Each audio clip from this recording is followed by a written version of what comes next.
Konferma oħra li l-istrateġija tal-Gvern għal-ħolqien tax-xogħol tħalli l-frott tagħha. Il-Eurostat ippubblikat ċifri li juru fit-tielet kwarta din is-sena, jiġifieri bejn Lulju u Settembru li għadda, Malta rreġistrat rata ta' 1.7% fiż-żieda tal-impjiegi meta mqabbel mal-istess perjodu tas-sena li għaddiet.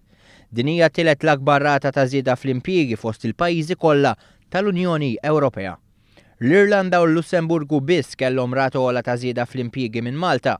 Dan ir-riżultat huwa aktar sinifikanti meta tqis li bħala medja fiż-żona euro l-impjiegi mhux żdiedu iżda naqsu 0.8%.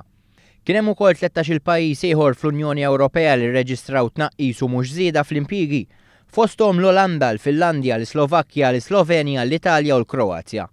B'differenza Malta mhux talli kellha żieda talli kellha fost l-aqwa żidiet fl-Unjoni Ewropea kollha. L-istatistika pożittivi dwar it-tielet kwarta din is-sena tkompli tibni fuq l-istatistika dwar it-tieni kwarta din is-sena li matulu pajjiżna kellu l-ikbar żieda fl-impjiegi sa mis-sena 2000. Fi-stqarrija l-Gvern qal li dan ir-riżultat jixhed kif l-enerġija l-ġdida u tmexxija determinata ta' din l-amministrazzjoni fil-qasam tal-impjiegi qed imexxu lil pajjiżna fit-triq it-tajba. Il-Gvern qal li r-rieda tiegħu li joħloq il-ġitu jqasmu b'mod ġust qed toħloq il-klima adattata biex is-settur privat bħala l-katalist tal-ħolqien tax-xogħol joħloq aktar investiment u opportunitajiet għal ħaddiema tagħna. Din il-ħidma tkompli bil-miżuri tal-baġit tas-sena d-dieħla li se jniżlu aktar fiduċja fis-suq tax-xogħol li għal dan il-Gvern huwa ta' priorità assoluta.